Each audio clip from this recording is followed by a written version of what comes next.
यह वह स्थान है जहाँ देवता, मिथक और आधुनिक जीवन एक साथ मिलते हैं।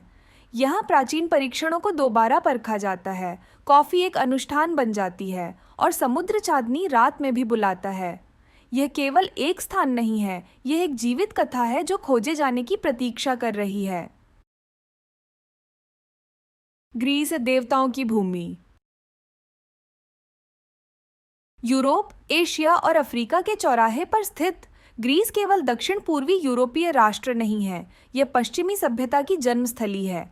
एजियन और आयोनियन समुद्रों में फैले इसके 6000 से अधिक द्वीपों में से केवल 227 बसे हुए हैं। फिर भी प्रत्येक में एक अनूठा आकर्षण है, मेटियोरा के लटकते मठों से लेकर सैंटोरिनी के सफ़ेद रंग से पुते गांवों तक। ग्रीक भाषा, जो 2800 वर्षों से बोली जा रही है, केवल संवाद का माध्यम नहीं है, यह दर्शन, कविता और मिथकों का एक जीवित पोत है जो लोकतंत्र, स्वतंत्रता और मानवीय आत्मा के प्रारंभिक विचारों को संरक्षित करता है। ग्रीस का दौरा करना मतलब एक ऐसी संस्कृति में खुद को डुबो देना है जहां इंसान केंद्र में होता है, देवत्व पास होता है और लोगों को गरिमा और स्वतंत्रता से जीने के लिए प्रेरित किया जाता है। यहाँ जीवन की गुणवत्ता भौतिकवाद से नहीं बल्कि अर्थ की खोज से तय होती है। ये एक सुकरातीय परंपरा है जो आज भी हर विचारशील कॉफी और हर शांत समुद्र किनारे सूर्यास्त में महसूस की जाती है। तो फिर ग्रीस में आपका चयन क्या होगा? सुकरात के साथ कॉफी, ज्यूस से बातचीत या गहराई से सोचने वाला एक पोस्ट परफेक्ट सनसेट सेल्फी के लिए? 3500 वर्षों से दबी हुई नगरी अक्रोतिरी। अक्रोतिरी केवल एक पुरातात्विक स्थल नहीं है, ये एक डरावनी याद है कि कैसे प्रकृति एक सभ्यता को दफना सकती है, लेकिन उसकी बुद्धिमत्ता को कभी मिटा नहीं सकती। थेरा के विशाल विस्फोट से निकली ज्वालामुखीय राख द्वारा 160 ईसा पूर्व के आसपास ढंकी यह नगरी सैंटोरिनी द्वीप पर स्थित थी और 3 सहस्राब्दियों से अधिक समय तक भुला दी गई थी। विडंबना यह है कि जिसने इसे नष्ट किया, उसी राख ने इसे संरक्षित भी किया, घरों, भित्तिचित्रों और ढांचों को अद्भुत स्थिति में बनाए रखा। जब 20वीं सदी में इसका उत्खनन किया गया तो अक्रोतिरी ने दुनिया को केवल अपनी कलात्मक सुंदरता से ही नहीं बल्कि अपने उन्नत इंजीनियरिंग से भी चौंका दिया। शहर में दोहरी पाइपलाइन प्रणाली थी, एक ताज़े पानी के लिए और एक अपशिष्ट जल के लिए, जो पूरी तरह से पत्थर से बनी थी और गुरुत्वाकर्षण बल से ही संचालित होती थी। उस समय जब दुनिया के अन्य भाग अब भी घास फूस की झोपड़ियों में रहते थे, अक्रोतिरी के लोग पहले से ही 2 मंजिला घरों, बालकनियों और रोजमर्रा की जिंदगी को दर्शाते रंगीन भित्तिचित्रों का आनंद ले रहे थे। अक्रोतिरी ने कोई मिथक नहीं छोड़ा, न ही अटलांटिस जैसे कोई किंवदंती। फिर भी यह एक मूर्त प्रमाण है कि ग्रीक सभ्यता इसके शास्त्रीय स्वर्ण युग से बहुत पहले ही प्रौद्योगिकी, सौंदर्य शास्त्र और सामाजिक संगठन में प्रभावशाली ऊंचाइयों तक पहुंच चुकी थी। यह हमें सोचने पर मजबूर करता है कितनी अन्य उन्नत सभ्यताएं हमारे पैरों के नीचे दबी हो सकती हैं, जो फिर से खोजे जाने की प्रतीक्षा कर रही हैं। कोई मिथक नहीं, कोई अटलांटिस नहीं, बस 3500 साल पुराने 2 मंजिला घर और शानदार पाइपलाइन। सच कहें तो अगर वहाँ वाईफाई होता तो हम सब बहानेबाजी बंद कर देते। तो क्या आपके पिछवाड़े के नीचे कोई प्राचीन नगरी छिपी हो सकती है? यूनानी महिलाएं हमारे बीच की देवियां। ग्रीस में सुंदरता केवल शारीरिक रूप से नहीं आंकी जाती, ये एक दृष्टिकोण होती है। यूनानी महिलाओं में एक विशेष आभा होती है, प्राचीन शक्ति और आधुनिक स्वतंत्रता का मेल। वे भारी मेकअप या भव्य पोशाकों पर निर्भर नहीं करती। एक सफ़ेद प्लीटेड पोशाक, हस्तनिर्मित चमड़े की सैंडल और भूमध्य समुद्री हवा में बिखरे बाल, इतना ही काफ़ी है एथेना या एफ्रोडाइट की जीवित छवि को जीवंत करने के लिए। उन्हें जो वास्तव में अलग बनाता है वह है केइफी की भावना, एक अनोखा यूनानी जीवन दर्शन जो कहता है कि हर परिस्थिति में पूरे जुनून और पूर्णता से जियो। आप एक यूनानी महिला को सुबह बाजार में सब्जियां खरीदते हुए पुराने लोकगीत गाते देख सकते हैं और फिर रात को समुद्र तट पर दोस्तों के साथ ईडीएम पर नाचते हुए, समाज की अपेक्षाओं से बेपरवाह, बस हर पल को जीते हुए। उनकी बुद्धिमत्ता और सामाजिक भूमिकाएं भी उतनी ही आकर्षक हैं। कई यूनानी महिलाएं उच्च शिक्षा प्राप्त हैं, अनेक भाषाओं में पारंगत हैं और विज्ञान, कला व राजनीति में सक्रिय हैं, फिर भी वे पारंपरिक पारिवारिक मूल्यों को बनाए रखती हैं। यहाँ की एक महिला सुबह संसद में भाषण दे सकती है और शाम को 3 पीढ़ियों के लिए पारंपरिक भोजन भी बना सकती है। यह जादुई विरोधाभास विरासत और प्रगति, कोमलता और ताकत के बीच यूनानी महिलाओं को केवल सुंदर ही नहीं बनाता, बल्कि उन्हें उस संस्कृति की जीवंत आत्मा बनाता है जो सच्ची सुंदरता का उत्सव मनाती है, वह जो भीतर से चमकती है। शारीरिक भाषा और राष्ट्रीय गौरव। ग्रीस एक ऐसा स्थान है जहां संवाद केवल शब्दों से नहीं होता। यहाँ के लोग केवल मुंह से नहीं बोलते, वे अपनी आँखों, हाथों, उठी हुई भौहों या सिर के सूक्ष्म झुकाव से भी बोलते हैं। इस संस्कृति में एक इशारा पूरे वाक्य की जगह ले सकता है। दिलचस्प बात यह है कि जहाँ एक सिर हिलाना दुनिया के कई हिस्सों में हाँ का संकेत होता है, वहीं ग्रीस में इसका अर्थ नहीं भी हो सकता है। यह उलटफेर अक्सर यात्रियों को चौंका देता है और कभी-कभी कुछ अजीब लेकिन मनोरंजक गलतफहमियों की वजह भी बनता है। लेकिन इन प्रतीत होने वाले अजीब व्यवहारों के पीछे एक गहरी सांस्कृतिक भावना है जो वैश्विक मानकीकरण के सामने झुकने से इनकार करती है। यूनानी लोग अपने इतिहास पर गर्व करते हैं, इतना कि यह उनके रोजमर्रा के जीवन के हर कोने में समाया होता है। वे अपने पूर्वजों के स्वर्ण युग की बात केवल स्मृति के लिए नहीं करते, बल्कि उसके साथ जीते हैं, अपने वर्तमान का अविभाज्य हिस्सा मानकर। एक यूनानी के साथ कॉफ़ी के लिए बैठिए और कुछ ही मिनटों में बातचीत सुकरात, प्लेटो या प्राचीन यूनानी युद्धों पर पहुंच जाएगी। लेकिन उनका बात करने का तरीका गर्व, हास्य और चमकती हुई आंखों से भरा आपको ऐसा महसूस कराएगा जैसे आप खुद उस किंवदंती का हिस्सा बन चुके हैं। और जब दुनिया तेजी से डिजिटल और तीव्र हो रही है, तब भी ग्रीस ने अपनी अवाक भाषा को संरक्षित रखा है। एक ऐसा संवाद जो किसी अनुवाद की आवश्यकता नहीं रखता। एक मजबूत आलिंगन, एक सच्ची मुस्कान, एक शांत सहानुभूति का स्पर्श, यही यूनानियों को खास बनाता है। वे केवल बोलते नहीं, वे पूरे दिल से जीते हैं। यूनानी शिक्षा, जहां प्राचीन विरासत मिलती है आधुनिक विचार से।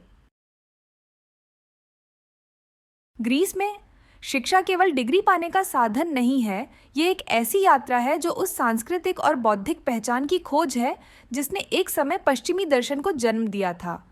यह संयोग नहीं है कि यह भूमि प्लेटो की अकादमी और अरस्तु के लिसियम का घर रही है, मानव चिंतन के अमर प्रतीक। हजारों वर्षों के बीत जाने के बावजूद वह खोजी भावना आज भी ग्रीस के हर व्याख्यान कक्ष में धड़कती है। आधुनिक ग्रीस न केवल प्राचीन शिक्षण संस्थानों को संरक्षित करता है, बल्कि नई तकनीकों, प्रगतिशील शिक्षण विधियों और वैश्विक अनुसंधान साझेदारियों को भी अपनाता है। National and Kapodistrian University of Athens और अरिस्टोटल यूनिवर्सिटी ऑफ थेसालोनिकी जैसे विश्वविद्यालय पारंपरिकता और नवाचार के संयोजन के कारण पूरे यूरोप से छात्रों को आकर्षित करते हैं। विशेष रूप से ग्रीस उच्च शिक्षा में नामांकित महिलाओं की संख्या के मामले में यूरोप के शीर्ष देशों में है, जो न केवल लैंगिक समानता बल्कि बौद्धिक विकास के प्रति राष्ट्रीय प्रतिबद्धता को भी दर्शाता है। हालांकि यूनानी शिक्षा को जो सबसे अलग बनाता है वह यह है कि यह दैनिक जीवन में कितनी गहराई से जुड़ी है। सीखना केवल कक्षाओं तक सीमित नहीं है, यह वार्तालापों, पारिवारिक रात्रिभोजों और शराब के गिलास के साथ कहानियां सुनाने में भी जीवित रहता है। बच्चे एक ऐसे वातावरण में बड़े होते हैं जहां क्यों पूछना हमेशा प्रोत्साहित किया जाता है। सुकरात के युग की विरासत, जहां आलोचनात्मक सोच ही बुद्धिमत्ता की आधारशिला मानी जाती थी। इकारिया, वह द्वीप जहां समय दौड़ना भूल गया। आधुनिक जीवन की तूफानी गति में इकारिया द्वीप एजियन सागर में स्थित एक एकांत रत्न, एक शांत चमत्कार प्रस्तुत करता है। ये केवल वह स्थान नहीं है जहां लोग वैश्विक औसत से 10 गुना अधिक 100 वर्ष की आयु तक जीवित रहते हैं। ये इस बात का जीता जागता प्रमाण है कि खुशी जल्दीबाजी पर निर्भर नहीं करती। यहाँ के स्थानीय लोग समय सारणी नहीं मानते, अलार्म नहीं लगाते और अधिकांश को सप्ताह का कौन सा दिन है यह भी पता नहीं होता। वे तब उठते हैं जब सूरज आकाश में ऊंचा होता है, आराम से नाश्ता करते हैं, अपने बगीचों की देखभाल करते हैं, पढ़ते हैं, पड़ोसियों से बात करते हैं और दोपहर की लंबी झपकी लेते हैं। उनके दिन बिना किसी संचालक के संगीत की तरह बहते हैं, स्वतंत्र, धीमे और फिर भी किसी अजीब तरीके से सामंजस्यपूर्ण। द्वीप की दीर्घायु केवल आहार से नहीं आती, हालांकि पत्तेदार साग, जैतून का तेल, रेड वाइन और ताज़ी स्थानीय उपज का मिश्रण अद्भुत है।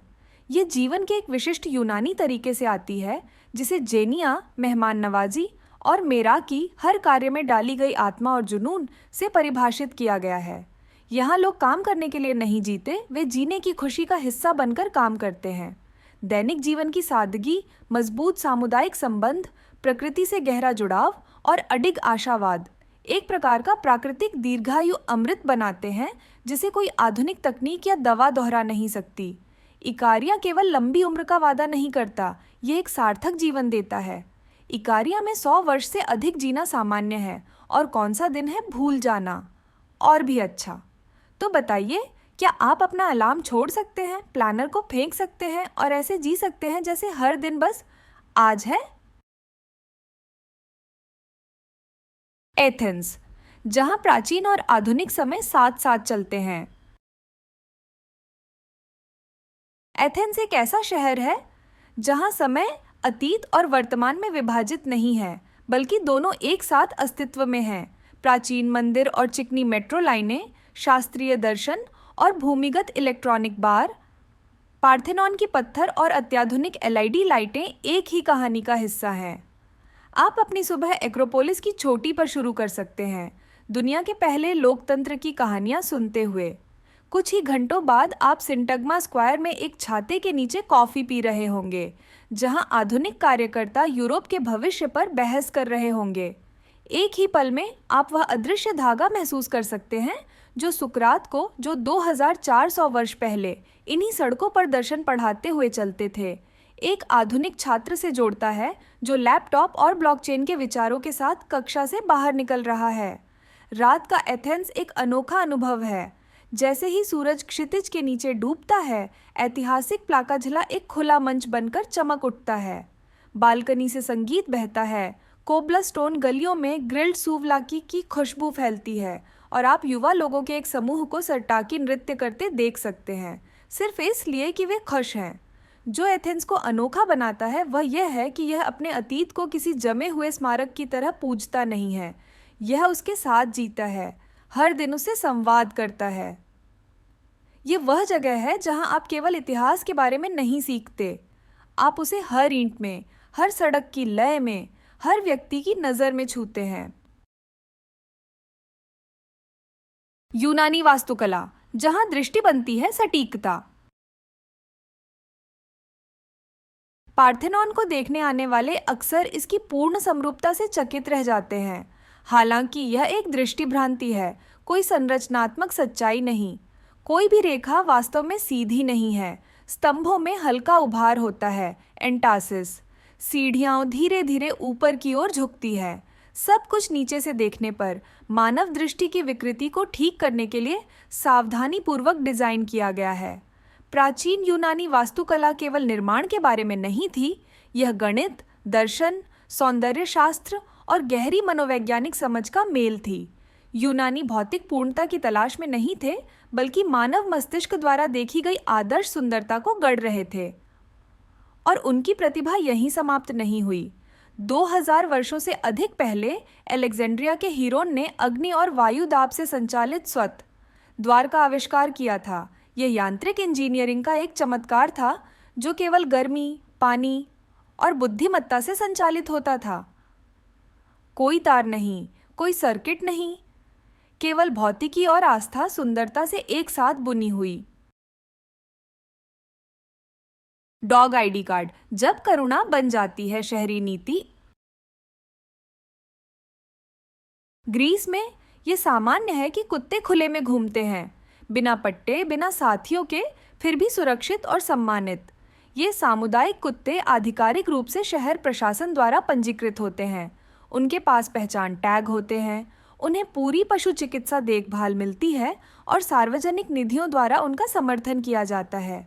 लेकिन यह केवल पशु कल्याण के बारे में नहीं है, यह प्राचीन विश्वासों का जीवंत प्रतिबिंब है। यूनानी मिथकों में कुत्तों को वफादारी और मानव ईश्वरीय संबंधों का प्रतीक माना जाता था। हेराक्युलस और हेडिस जैसे नायकों के पास उनके वफादार साथी हमेशा होते थे। एक आधुनिक प्रतीक था लुकेनिकोस, एक आवारा जो 2011 की एथेंस प्रदर्शनियों के दौरान प्रदर्शनकारियों के साथ मार्च करता था। निडर और वफादार, वह प्रतिरोध और एकता का प्रतीक बन गया। उसकी मृत्यु के बाद उसके सम्मान में एक मूर्ति बनाई गई जो केवल एक कुत्ते को नहीं बल्कि उस आत्मा को श्रद्धांजलि देती है जो लोगों के साथ खड़ी थी। ग्रीस में, जहां मिथक और दैनिक जीवन एक दूसरे में समाये हैं, ये कुत्ते आवारा नहीं हैं। वे गरिमा के साथ नागरिक हैं, गर्व से अपने आईडी टैग पहनते हैं जो विश्वास, स्मृति और अपनेपन की बात करते हैं। प्राचीन मामलों की पुनर्विचार सुनवाई। थेसालोनिकी में प्राचीन मुकदमों को फिर से जीवित किया जा रहा है, मनोरंजन के रूप में नहीं बल्कि गंभीर आधुनिक पुनर्व्याख्या के रूप में। सुकरात की मृत्युदंड सज्जा या मीडिया के प्रतिशोध जैसे शास्त्रीय मामलों पर नए सिरे से बहस होती है, न केवल प्राचीन परिदृश्य या भाषा में बल्कि आधुनिक विधिक और नैतिक दृष्टिकोण के साथ। विद्वान, वकील और अभिनेता इन मामलों पर आधुनिक तर्क के साथ बहस करते हैं, अक्सर विभिन्न निर्णयों पर पहुंचते हैं। कभी सुकरात को निर्दोष ठहराया जाता है या ओरेस्टेस को दया मिलती है। ये पुनर्विचार नाटकीय पुनर्निर्माण से कहीं अधिक है। ये हमें समय के साथ न्याय और नैतिकता पर पुनर्विचार करने को प्रेरित करते हैं। क्या हम तब जीवित होते तो वैसे ही निर्णय लेते, या हमारे सही गलत के विचार विकसित हो चुके हैं? ग्रीस में यहाँ तक कि सुकरात को भी फिर से मुकदमा मिलता है 2000 साल बाद। तो बताइए, यदि आप झूरी में होते, क्या आप उन्हें आजाद करते या दोषी ठहराते? अनंत ओलंपिक ज्वाला। ओलंपिक ज्वाला खेल भावना, शांति और वैश्विक एकता का एक स्थायी प्रतीक आज भी वैसे ही जलाई जाती है जैसे 2700 वर्ष पहले प्राचीन ओलंपिया में की जाती थी।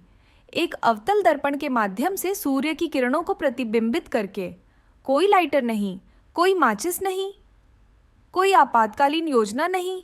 यदि आकाश बादलदार हो या बारिश हो रही हो तो समारोह स्थगित कर दिया जाता है, तैयारी की कमी से नहीं बल्कि श्रद्धा को सुविधा से ऊपर रखने के कारण।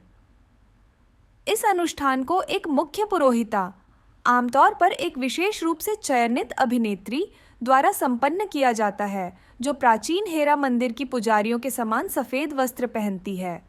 पूर्ण मौन में और प्रकृति से घिरी वह यह पवित्र क्रिया करती है जो दो दुनियाओं को जोड़ती है, खेल उत्कृष्टता की, आध्यात्मिक विरासत और उथल पुथल भरे आधुनिक युग को। अद्भुत बात यह है कि जबकि यह ज्वाला हर ओलंपिक खेलों में मेजबान राष्ट्र से राष्ट्र की ओर यात्रा करती है, इसे जलाया केवल ओलंपिया में ही जा सकता है। ऐसे युग में जहां तकनीक लगभग कुछ भी दोहरा सकती है, यूनानी लोग इस पवित्र प्रकाश को केवल सूर्य, समारोह और इतिहास के प्रति अडिग सम्मान से उत्पन्न मानते हैं। एथेंस का छिपा हुआ भूमिगत संसार। एथेंस केवल प्राचीन प्रकाश का शहर नहीं है, यह ऐतिहासिक छायाओं का भी शहर है जो सतह के नीचे चुपचाप सो रही हैं।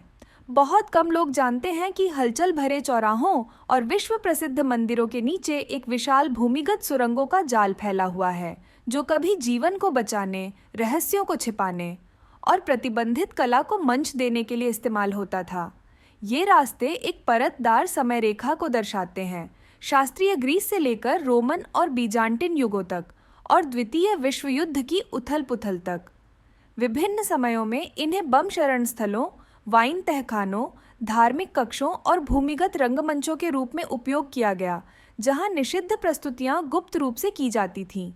कुछ प्राचीन दीवारों पर अब भी मोमबत्तियों के काले निशान, हाथों से खुदे खांचे और नाटकों से आए गीतों की मध्यम गूंजें देखी जा सकती हैं, जिन्हें सदियों पहले चुप करा दिया गया था। आज इस भूमिगत भूल भुलैया के कुछ हिस्सों को पुनर्स्थापित किया गया है और आगंतुकों के लिए खोला गया है, जैसे राष्ट्रीय पुरातात्विक संग्रहालय के नीचे छिपी गैलरियां या कपर्णिकार्या चर्च के नीचे पत्थर की सुरंगें। इन्हें खोजना ऐसा लगता है जैसे आप किसी वैकल्पिक आयाम में प्रवेश कर रहे हों, जहां नीचे का एथेंस वे कहानियां सुनाता है जो ऊपर का शहर अब जोर से कह नहीं सकता। यह वह एथेंस है जैसा आपने कभी नहीं देखा, गुप्त, रहस्यमय और भूतिया रूप से सिनेमा जैसा। जीवन यापन की किफायती लागत। इस आम धारणा के विपरीत कि सांस्कृतिक धरोहरों के बीच रहना महंगा होता है, ग्रीस, विशेषकर मध्य एथेंस के बाहर के क्षेत्र, आश्चर्यजनक रूप से किफायती जीवन शैली प्रदान करते हैं। केवल 1000 से $2000 प्रति माह में आप एजियन धूप, ताज़ा भूमध्य सागरीय भोजन और प्राचीन जैतून के पेड़ की छाया में शांत दोपहरों का आनंद ले सकते हैं। एथेंस में अपार्टमेंट का किराया 400 से $600 प्रति माह के बीच होता है, जो पेरिस या एम्स्टर्डम जैसे प्रमुख यूरोपीय राजधानियों से कहीं सस्ता है। बुनियादी सुविधाएं, बिजली, पानी, इंटरनेट महीने में शायद ही कभी $100 से अधिक होती हैं। एक पारंपरिक यूनानी तवर्ना में डिनर आमतौर पर $20 से $30 में हो जाता है और संग्रहालयों या रंगमंच की गतिविधियों जैसी सांस्कृतिक चीज़ें छात्रों, वरिष्ठ नागरिकों और निवासियों के लिए प्रायः मुफ्त या सब्सिडी पर होती हैं। लेकिन जो चीज़ ग्रीस में जीवन को वास्तव में मूल्यवान बनाती है वह आंकड़ों में नहीं मिलती, वह जीवन की गुणवत्ता में मिलती है। धीरे लेकिन गहराई से जीने की भावना, जहां आप प्रकृति, इतिहास और घनिष्ठ समुदाय से घिरे रहते हैं। यहाँ आप केवल पैसे की बचत नहीं करते, आप एक ऐसा जीवन जीते हैं जो संस्कृति, आत्मा और शांति से भरपूर होता है। ग्रीस में कम खर्च में उच्च आत्मा मिलती है। तो $1000 प्रति माह, पार्थेनॉन का दृश्य या 1000 साल पुराने जैतून के पेड़ की छाया। विश्व प्रसिद्ध पर्यटक स्थल। ग्रीस एक जीवित गाथा है जिसमें काल्पनिक स्थान, वास्तुकला और मिथक एक सम्मोहक वास्तविकता में मिल जाते हैं। उदाहरण के लिए सेंटोरिनी को लें, एक स्वप्निल द्वीप जहां सूर्यास्त वाइन जैसे रंग के आकाश को नीले गुंबदों और सफ़ेद घरों की पृष्ठभूमि पर एक चित्रकारी बना देता है। बहुत कम लोग जानते हैं कि यह रोमांटिक स्वर्ग कभी एक विशाल ज्वालामुखीय गड्ढे का हिस्सा था। इसका वर्तमान अर्धचंद्र आकार एक विनाशकारी विस्फोट का परिणाम है, एक सुंदरता जो वास्तव में विनाश से जन्मी है। फिर आता है क्रीट, ग्रीस का सबसे बड़ा द्वीप और मिनोअन सभ्यता की जन्मस्थली, जो यूरोप की सबसे प्राचीन शहरी संस्कृतियों में से एक है। यहाँ खड़ा है नोसोस महल, जो हमेशा मिनोटोर और राजा मीनोस की दंत कथाओं से जुड़ा रहता है। यहाँ की यात्रा केवल पर्यटन नहीं है, ये 3000 वर्षों से अधिक पीछे की यात्रा है, मिथक और पुरातत्व के दिल में। और निश्चित रूप से ग्रीस की कोई भी यात्रा तब तक पूरी नहीं होती जब तक आप एक्रोपोलिस नहीं देखते, एथेंस की ऐतिहासिक आत्मा। इसकी पवित्र पहाड़ी की चोटी से पार्थेनॉन आज भी लोकतंत्र, विवेक और सौंदर्य की परिपूर्णता का प्रतीक बना हुआ है। जब आप इसके प्राचीन पत्थरों से नीचे फैले आधुनिक शहर को देखते हैं तो आप अतीत और वर्तमान के बीच की निर्बाध निरंतरता को महसूस करते हैं। एक ऐसी सभ्यता जिसने कभी अपनी जड़ों को पूरी तरह छोड़ा ही नहीं। त्योहार, 5000 वर्षों की जीवंत सांस्कृतिक लय। मिथकों, रूढ़िवादी ईसाई धर्म और लोक परंपराओं में जड़ें जमाए ग्रीस की त्योहार संस्कृति 5000 वर्षों से अधिक पुरानी है और आज भी यूरोप की सबसे जीवंत संस्कृतियों में से एक बनी हुई है। यहाँ त्योहार केवल आयोजन नहीं है, वे सांस्कृतिक जीवन की धड़कन है।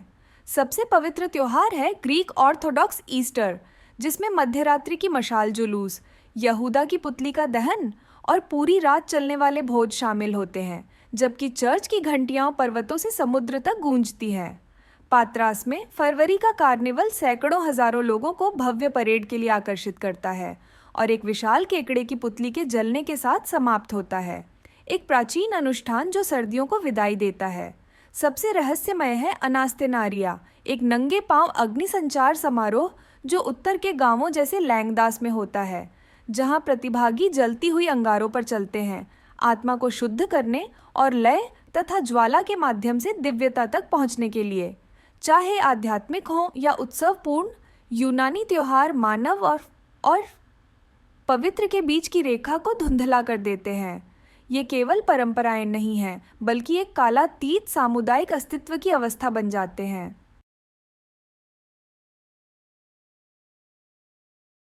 ग्रीस भूमध्य सागरीय पाक बुद्धिमत्ता की जन्मस्थली। जब लोग स्वस्थ खाने की बात करते हैं तो वे अक्सर आधुनिक प्रवृत्तियों की कल्पना करते हैं। डिटॉक्स डाइट, ग्लूटेन मुक्त मेन्यू या कम कार्ब आहार।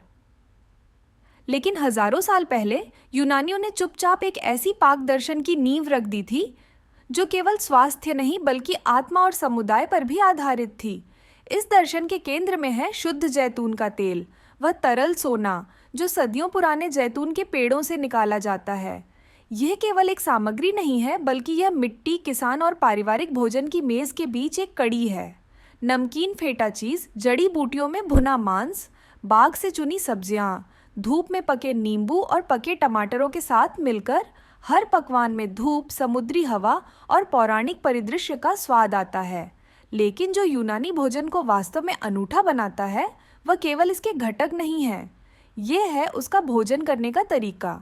भोजन सामूहिक अनुष्ठान होते हैं जहां दोस्त और परिवार केवल शरीर को पोषण देने नहीं बल्कि कहानियां, हंसी और यादें साझा करने एकत्र होते हैं। यूनानी लोग धीरे धीरे खाते हैं, आलस्य से नहीं बल्कि क्योंकि वे भोजन को एक आध्यात्मिक अनुभव मानते हैं।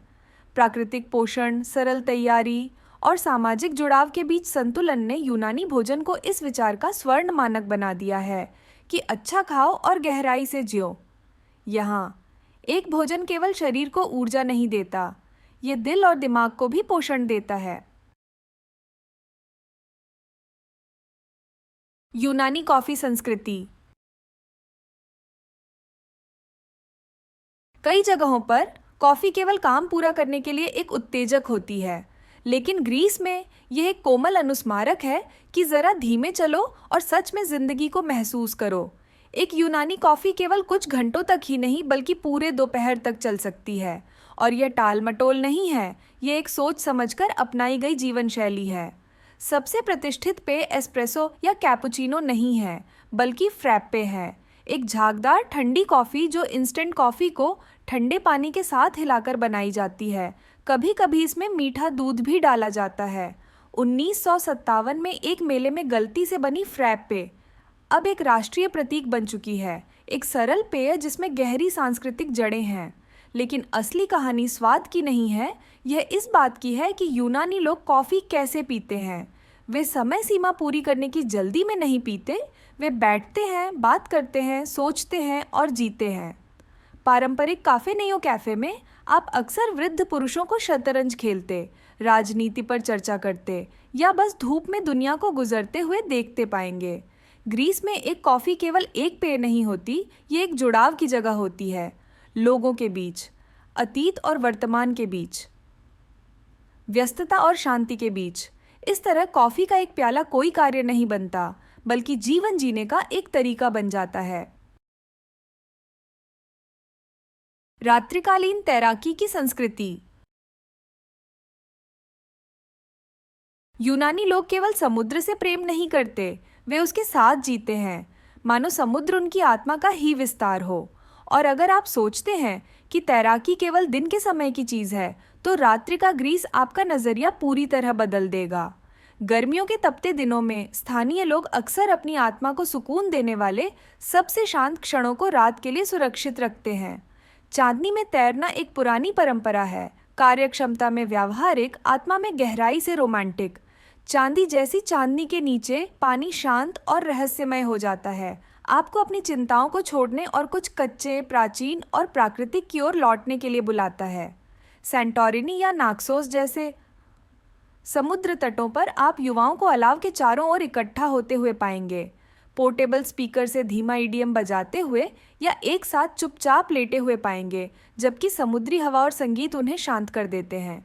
कोई शोरगुल वाली नाइट लाइफ नहीं, कोई चमकती रोशनी नहीं, बस चांदनी की लहरों पर झिलमिलाहट, सागर की लय और वर्तमान में होने की सरल खुशी। ग्रीस में रात्रिकालीन तैराकी केवल एक संवेदी अनुभव नहीं है, ये एक ध्यानात्मक अवस्था है जहां इंसान, पानी और ब्रह्मांड एक सामंजस्यपूर्ण एकता में विलीन हो जाते हैं। उस क्षण में आप केवल तैर नहीं रहे होते, आप स्वतंत्रता, स्मृति और समय से परे की एक जगह में तैर रहे होते हैं। ग्रीस केवल वह जगह नहीं है जहां आप देवताओं से मिलते हैं। ये वह जगह है जहां आप सुकरात की तरह बहस कर सकते हैं, ज्यूस की तरह भोज कर सकते हैं और रात में एक रोमांटिक कविता की तरह समुद्र में तैर सकते हैं। तो अगर आप खुद को इस पौराणिक भूमि में पाएं, तो आप कहाँ से शुरू करेंगे? एक ऐसी कॉफ़ी से जो पूरे दोपहर चलती है, किसी प्राचीन मामले की पुनर्विचार सुनवाई से, या समुद्र में चांदनी में डुबकी लगाने से?